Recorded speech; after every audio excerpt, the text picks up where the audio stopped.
So we move now from Berlin to Frankfurt, and it's a pleasure to introduce Fausto Parente, Executive Director at EIOPA, for the next 20 minutes.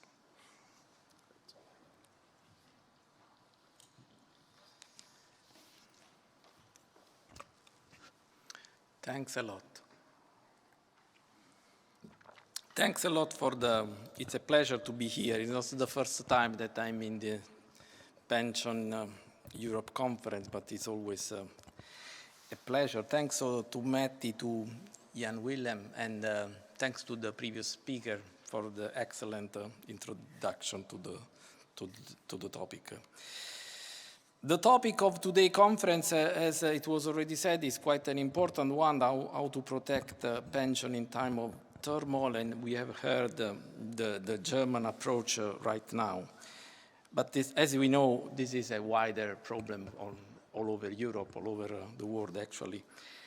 And the current economic climate is rarely out of the news in these days, and pension does not make exception. Last year event in the UK highlighted the need to have a better management of the liquidity risk. We are going to talk about risk management later on, so I don't want to repeat it. Let me just mention a couple of things about where we are and what EIOPA is trying to do to help pension and pension gap to be addressed.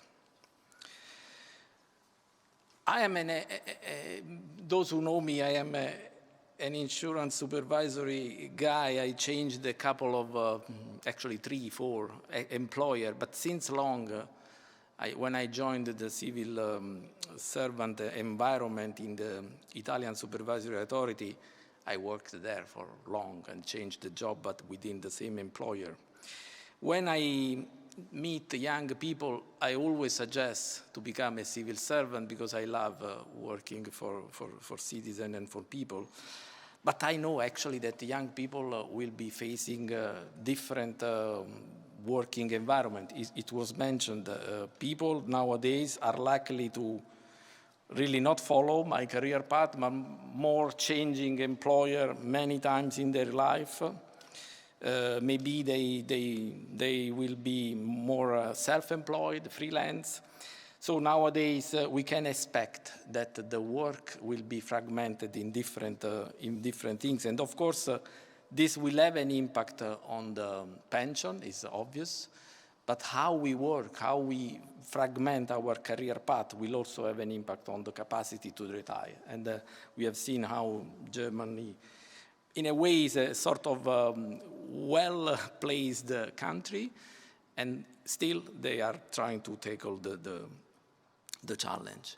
Then we also have we read since the COVID, more and more about the great resignation, this wish from many people to simply leave earlier the workplace.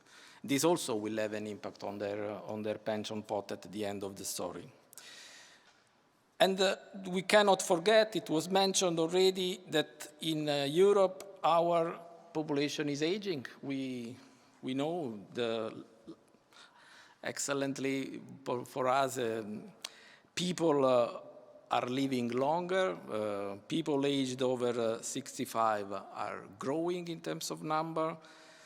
There are fewer people in the working age in Europe in general. This put pressure on the pension scheme, as we have seen. And when it comes to the pension, the occupational pension, there are also some trends which are not so new anymore, actually. And I mean the shift from defined benefit to defined contribution pension scheme.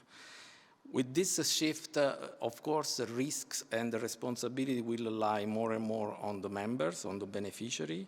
And this is a long-lasting responsibility for them, especially if during the retirement age, people need to also manage a lump sum or a pot to make ends meet. So it's quite an important responsibility that we are putting on the people's shoulder. And this will have an impact on the framework, on the supervision, and we will discuss maybe later on a bit. The participation is a key issue here. I heard the number from Germany. It's not always the case in other countries. Participation is an issue. We are seeing many more countries introducing a sort of mandatory enrollment.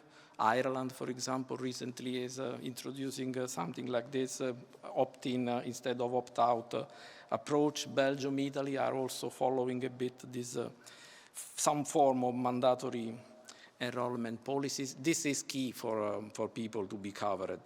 But of course, there are also, as I said, the other people, the ones that are self-employed, the ones that cannot join an occupational pension scheme, so the personal pension product. I heard about the challenges in Germany are not only in Germany, those challenges. Value for money is one of the issues that we are trying to tackle in EIOPA on the personal pension.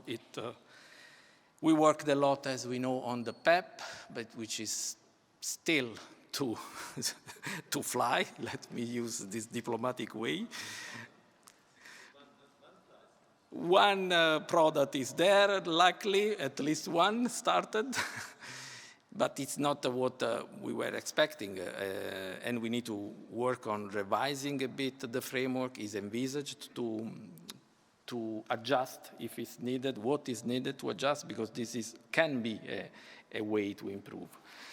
Anyway, the effort we have seen being done by the provider towards the people, towards the potential retail customer are also slightly increasing and raising awareness on the pension product, the need to save for retirement.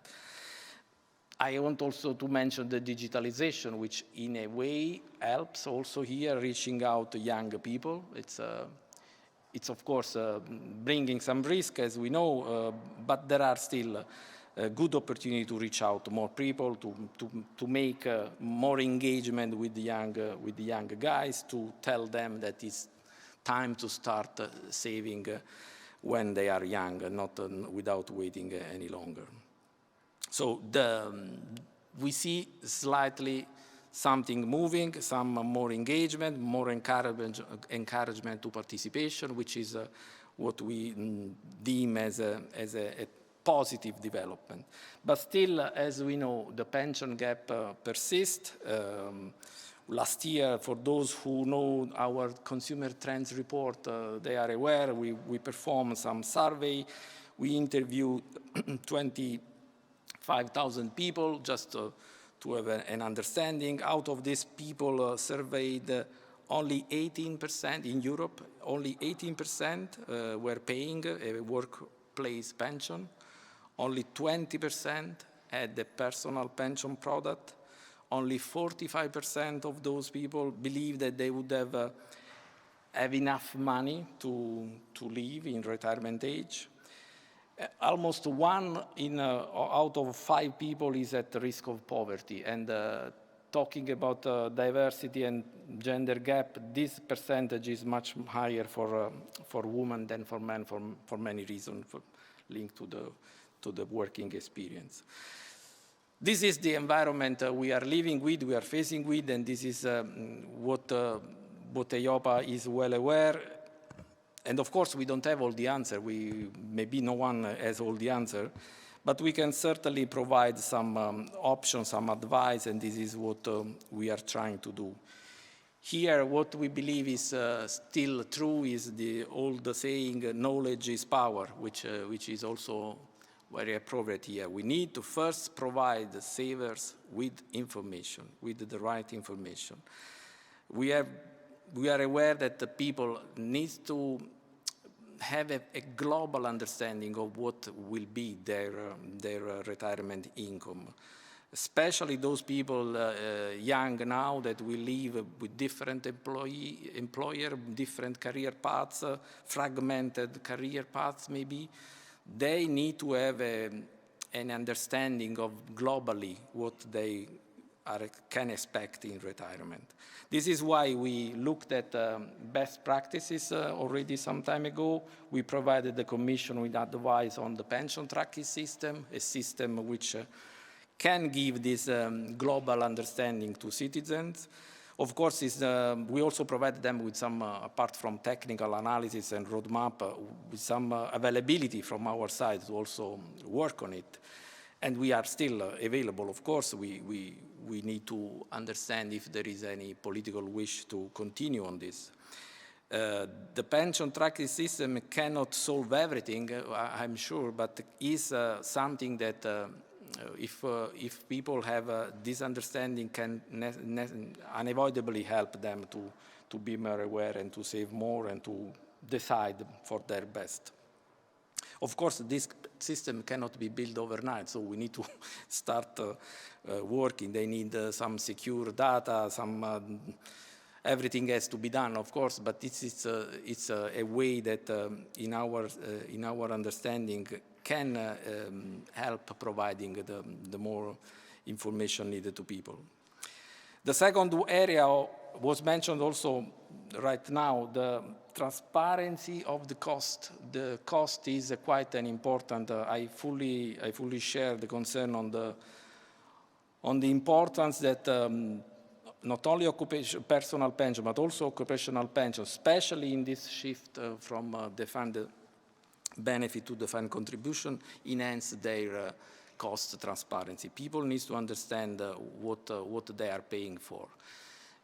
We are talking here about long-term investment. Even a small difference in terms of percentage of cost can have an enormous impact on the final outcome of the pot to be saved. We need affordable, accessible saving scheme, and this is the way in which we can reach out to people. This is the reason why already some time ago we issued a supervisory opinion to clarify what were our expectations. Now we are consulting the stakeholders on this, also on this area, not only on the cost, but also on this area, because we believe that in terms of transparency about the cost, we can do much more.